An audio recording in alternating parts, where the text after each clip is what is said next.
ब्रह्मलीन परमपूज्य श्री सद्गुरू सेवागिरी महाराज संस्थान पुसेगाव या ठिकाणचे विद्यमान मठाधिपती सुंदरगिरी महाराज आपल्याला या कुंभमेळ्याविषयी थोडीशी माहिती देत आहे। मी या प्रयागराज या ठिकाणी गंगा यमुना आणि सरस्वती या तीन नद्यांचा संगम असणाऱ्या या ठिकाणी 144 वर्षानंतर येणारा हा महाकुंभ मेळा आहे। कारण अर्धकुंभ, पूर्णकुंभ आणि महाकुंभ असा फरक असतो। तर कुंभमेळा याचा अर्थ आहे की ज्या वेळेला आपल्या भारताच्या रचनेनुसार हिंदी महासागर, अरबी समुद्र आणि पश्चिमचा बंगालचा उपसागर असे तीन ठिकाणी ज्या वेळेला समुद्र एकत्रित आला त्याला म्हणतात समुद्राचा संगम। त्या ठिकाणी हे जे आपल्याला कुंभमेळा म्हणतो, कुंभ अमृत म्हणतो आपण कुंभ।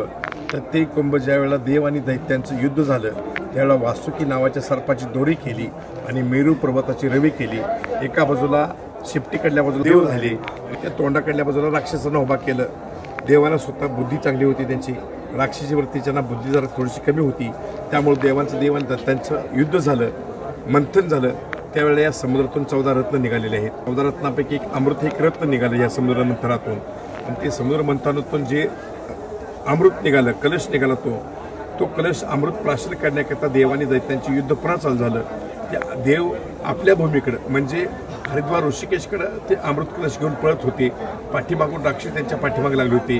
आणि ज्या वेळेला प्रथम भारताच्या रचनेनुसार महाराष्ट्रामध्ये जो आपल्याला नाशिकचा कुंभमेळा भरत असतो त्या ठिकाणी ज्या तिथी मेथीवरती पहिलं युद्ध झालं, ज्या वेळेला ती अमृत कलश सांडला गेला त्या ठिकाणी थोडासा नाशिकमध्ये मंडळला जातो, तो आहे नाशिकचा कुंभमेळा। त्यानंतर मध्य प्रदेशमध्ये उज्जैनचा दुसरा कुंभमेळा भरला जात असतो। उज्जैनला ज्या तिथीमिती होती त्या ठिकाणी युद्ध झालं, अमृत थोडंसं सांडलं गेलं, त्या तिथीमितीला हा उज्जैनमध्ये कुंभमेळा भरतो। तिसरा कुंभमेळा आज आम्ही ज्या ठिकाणी प्रयागराजला आहे या ठिकाणी गंगा, यमुना आणि सरस्वती या तीन नद्यांचा या ठिकाणी संगम आहे। आणि हा संगम या ठिकाणी प्रत्येक वर्षी प्रत्येक वर्षाला माघ मेळा भरत असतो 40 दिवसाचा। त्यानंतर दर 6 वर्षानंतर अर्धकुंभ येत असतो आणि 12 वर्षानंतर पूर्ण कुंभ येत असतो। आणि आजचा जो हा कुंभमेळा आहे तो 144 वर्षानंतर आलेला हा महाकुंभ मेळा आहे। या कुंभमेळ्यामध्ये फार महत्त्व या कुंभमेळ्याचं आहे। आणि यानंतर चौथा कुंभमेळा होतो तो हरिद्वार। हरिद्वार या शब्दाचा अर्थ आहे की हरी म्हणजे भगवत, द्वार म्हणजे द्वार, भगवंताकडे जाण्याचं जे द्वार आहे त्याला म्हणतात हरिद्वार। तिथून ऋषिकेश आणि त्यानंतर बद्री, केदार, गंगा म्हणजे स्वर्गामध्ये ते अमृत घेऊन गेलेले आहेत देव। अशाप्रमाणे हे अमृत कलश आज स्वर्गामध्ये गेलेलं आहे।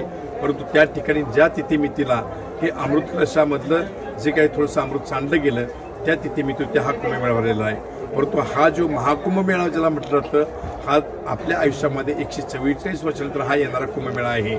संतांची, ऋषीमुनींची आपल्याला शिकवण आहे की स्नानानं देह पवित्र होतो, भगवंताच्या नामानं तीर्थानं आपली मन पवित्र होत असतात, मौनानं वाचा पवित्र होते आणि दानानं धन पवित्र होत असतं।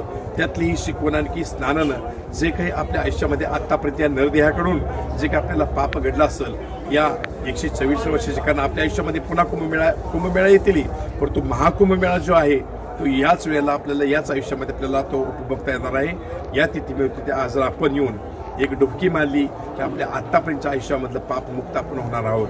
इतकं महत्त्व या 144 या कुंभाचं आहे। त्यामुळं जास्तीत जास्त लोकांनी, कारण पुन्हा आपल्याला आयुष्यामध्ये हा महाकुंभ येणार नाही म्हणून या पर्वणीवरती, या तिथीमितीवरती जास्तीत जास्त या भारतातल्या लोकांनी, महाराष्ट्रातल्या लोकांनी येऊन या संगमावरती येऊन स्नान करावं आणि आपण पापमुक्त व्हावं। कारण हा एकमेव आपल्याला मार्ग आहे की स्नानानं देह पवित्र असतो। अशा या पवित्र नदीमध्ये येऊन, अमृतकुंडामध्ये येऊन आपण जर स्नान केलं तर आपला नक्कीच आपला नरदेह पापमुक्त होईल आणि आपल्या सर्वांना भगवंतापर्यंत जाण्याचा मुक्तीचा मार्ग मिळेल। मी या निमित्तानं आपल्या सर्व भाविक भक्तांना सर्वांना ब्रह्मलीन परमपूज्य श्री सद्गुरू सेवागिरी महाराजांच्या चरणावरती, शंभू महादेवांच्या चरणावरती, बजरंग बलीच्या चरणावरती, गंगा मायेच्या चरणावरती, सरस्वती मातेच्या आणि यमुना मायेच्या चरणावरती अंतःकरणापासून शिरसाष्टांग दंडवत घालून सर्व भाविकवर्गांना दीर्घायुष्य, सुख, समृद्धी, ऐश्वर्य लाभो असं सर्वांना शुभाशीर्वाद देतो।